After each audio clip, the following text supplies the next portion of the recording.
Do you know your Samsung Galaxy S26 Ultra can automatically adjust screen color based on your surrounding? With adaptive color tone, your phone changes the colors and white balance to look more natural in different lighting conditions. Let me show you how to enable it. First, open setting, scroll down and tap display. Then find adaptive color tone, and then turn it on. With this feature enabled, your phone will automatically adjust the screen colors depending on the lighting around you. This can make the display look more comfortable and natural, especially when moving between different environments.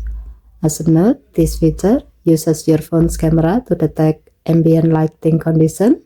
You can also access this setting by long pressing the brightness bar in the quick panel.